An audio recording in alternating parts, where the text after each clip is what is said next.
O governo Temer e o Congresso querem aprovar a proposta de emenda constitucional 241, a tão falada PEC do teto de gastos.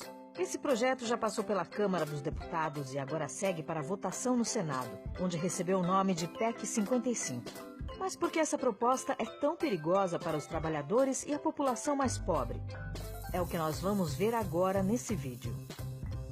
O Brasil vive uma grave crise econômica. Já são 22 milhões de desempregados, os salários estão em queda e os serviços públicos pioram cada vez mais.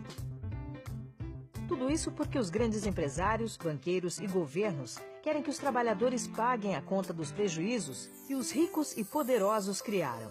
O governo e a grande imprensa repetem todos os dias que a PEC é um remédio amargo, mas necessário para o país voltar a crescer. Mentira! O que eles querem é diminuir ainda mais os nossos direitos e os recursos investidos em saúde e educação. Dessa forma, os patrões aumentam seus lucros e o governo desvia cada vez mais dinheiro para o pagamento da dívida pública aos banqueiros. Mas como funciona isso na prática? Hoje, os orçamentos da saúde e da educação, por exemplo, estão vinculados a tudo que o governo arrecada em impostos da população. Ou seja, de tudo que o governo arrecada, ele é obrigado a investir por lei uma porcentagem mínima nestas áreas. A PEC acaba com essa regra. Ao invés de aumentar o percentual do orçamento dos serviços públicos, o governo pretende congelar os investimentos com base no que gastou em 2016 e apenas corrigir o orçamento do ano seguinte pelo índice da inflação, sem dar importância se a arrecadação foi muito maior ou se a população cresceu no período. Desse jeito, o salário mínimo e os gastos sociais não vão acompanhar o crescimento do que for arrecadado e vão diminuir em relação ao produto interno bruto. Isso durante 20 anos. Dá para imaginar? Se a PEC 55 estivesse valendo há 20 anos, o atual salário mínimo de R$ 880, que já é muito baixo, seria de apenas R$ 400. Mas, de acordo com o DIEESE, o salário mínimo necessário hoje deveria ser de R$ 4.000. Com esse teto de gastos em vigor, a saúde pública no Brasil teria perdido quase 260 bilhões em investimentos entre 2013 e 2015. Já a educação pública amargaria uma perda de 95 bilhões de reais nos últimos 5 anos. Sabe o que isso significaria? Menores salários, menos hospitais e remédios, menos professores e escolas, menos direitos sociais para todos os trabalhadores, menos futuro.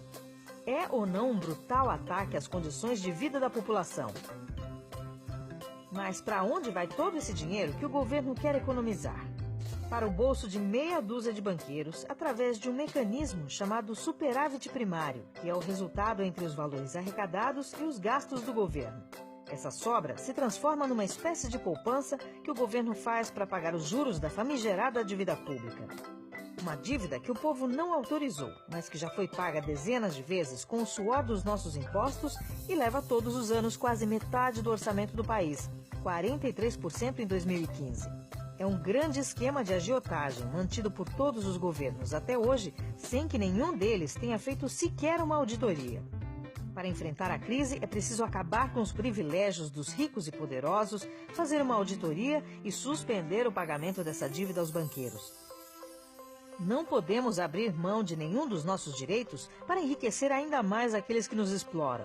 É o nosso futuro e o das próximas gerações que está em jogo. Por isso, a CSP com Lutas tem se dedicado a fortalecer todas as mobilizações contra a PEC 55 e as reformas da Previdência e Trabalhista.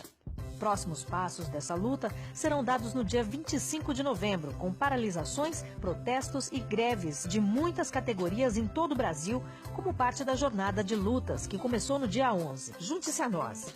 Mobilize os colegas de trabalho e cobre a participação do seu sindicato.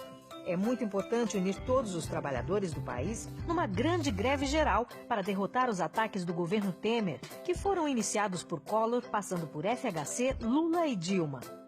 Não vamos pagar a conta da crise.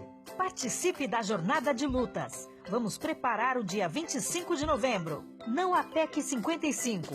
Contra as reformas da Previdência e Trabalhista. Por emprego e salário. Greve geral já!